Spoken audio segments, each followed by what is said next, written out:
What's going on? YouTube, TikTok, Instagram, pretty much wherever I'm going to throw this up.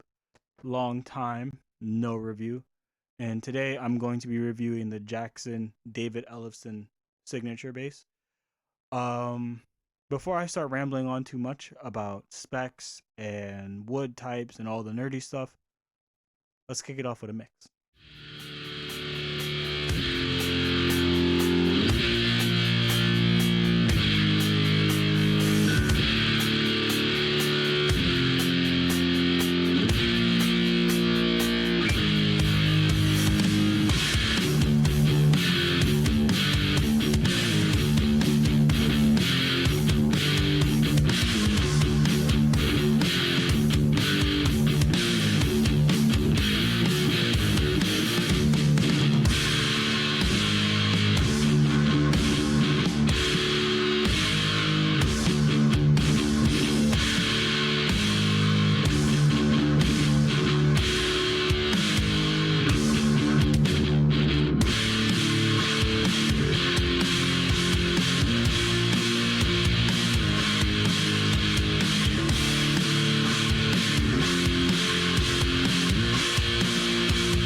So now that the mix is out of the way and the specs, I want to go over the pros, the cons, and the good about this instrument.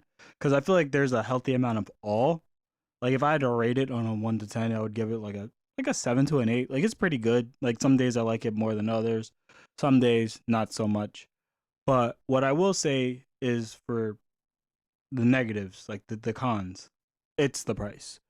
These retail for $1,000, and in my opinion, that is overly expensive. I didn't pay that. I didn't come close to paying that. I saved a good chunk of money on this, thanks to Pro Audio Star. Shout out to them. This isn't sponsored by them or anybody really. This is just my own personal review. And what I will say is that if you can find it for a good price, it will be more. It'll be worth it. It'll be more. You're getting more for your money. That's what I'm getting at. You're getting more for your money. You're getting more out of your dollar.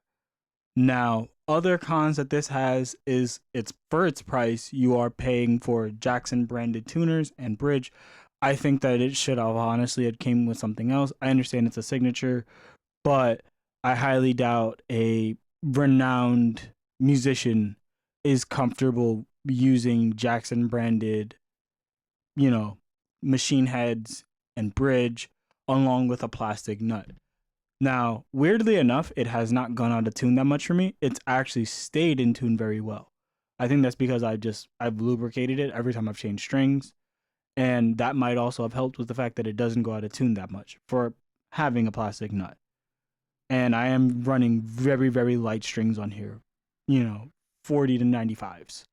So I'm not exactly running thicker strings that would have more tension. These strings are very loose and I can bend them very easily.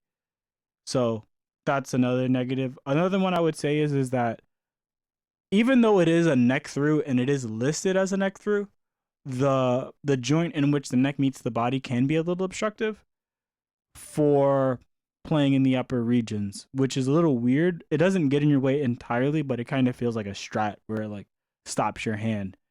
But that access is still pretty good.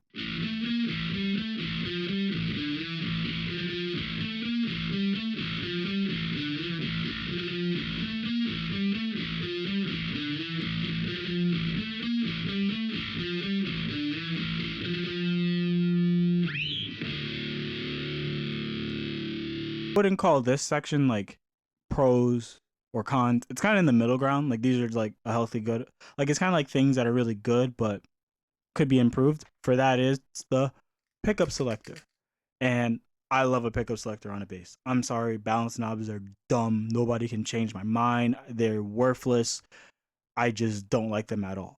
So having the ability to go full bridge, both, or neck is good. Where that then becomes a negative is that the pickup selector, you can hear it. It's like it's a little jangly, a little noisy. It sometimes feels like I'm gonna break it, but it works. I haven't ran into any problems, and I've taken this to rehearsals. I've used it to record. I've done everything except gig it, and I haven't came into any problems with the electronics. They've worked pretty well. Another thing I will say is that the EQ is interesting because you do have bass and treble, but the treble is completely unusable. I'm not even going to include a section in it. It's too much.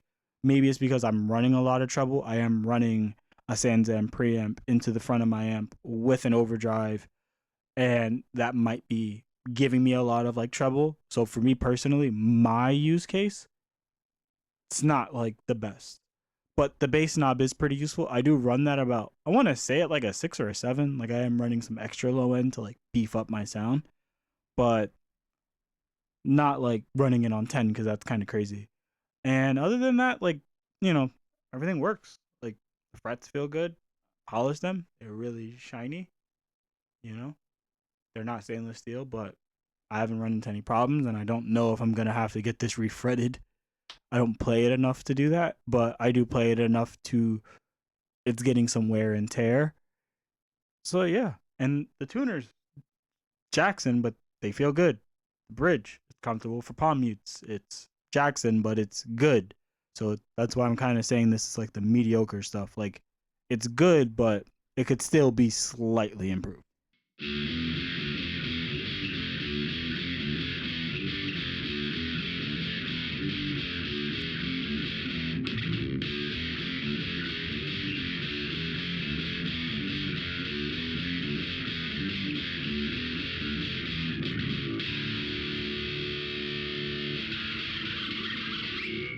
Now, for the good, I'm gonna just say I like this neck. It is a D shape. That's what they mean by speed, like a speed profile. But for me, having a D shape that's a little bit thicker is really good for rhythm. I don't know how it's gonna work for people who are into doing more solos and playing much faster licks and things like that than me. I'm just big ooga boonga riff guy. Like I'm not out here writing, bass solos and stuff like that. So for me, the neck is good. I could definitely see some people not liking it. And what I also will say is that the body is very comfortable. Like it is a little heavy, maybe some people, but I have an Explorer and that is heavier than this. And even then, my favorite instruments to run are my Carina V and my Hondo Fame 871. They're lighter, so I don't really care. And like weight doesn't really bother me. Maybe down the road if I develop back problems it'll like bother me. But the weight feels nice, especially in your lap. Like it feels like something that you can really like abuse and just dig into and it'll be fine. It's not gonna fall apart. So yeah, it's a good instrument. Like it really is. Just as I said earlier, just try and get it for a deal. Like even then, I feel like you could build something similar to this that's cheaper, that's still getting your money. Like for instance, like this is my Ibanez RGB 400, something like that. And I'll be honest, it doesn't have a gloss finish. It has a satin finish. It did originally have four knobs. I ripped it out for a pickup selector, volume, and tone. And it still has Ibanez branded tuners and Ibanez branded bridge. And it's a bolt on, which may and but the bolt on to me is set up a little bit better. It also doesn't have a gloss neck. The neck is satin. So out of the box, this just worked a lot better for me. And I would say I preferred this over my Jackson. But what I'm gonna say is that this was a project. And even for what I did to put the new pickups in and all this stuff and changing the knobs to these abalone knobs, it doesn't even come close to half the price of that. So that's what I'm saying. Like you don't have to get this if you're just looking to have like kind of like a super strat, a super PJ. I have no idea how you would describe it. Like an instrument that resembles like a super strat and is not like a traditional P bass or PJ bass. There's options. Like you have tons of things that you can borrow from and just mod and do what you got to do to them. So yeah, I'm gonna head out. I hope you like the review. If you're interested in a review for this, I'll do it. Just like drop it in the comments or whatever. But as always, practice, love your family, love your neighbor, and have a good day.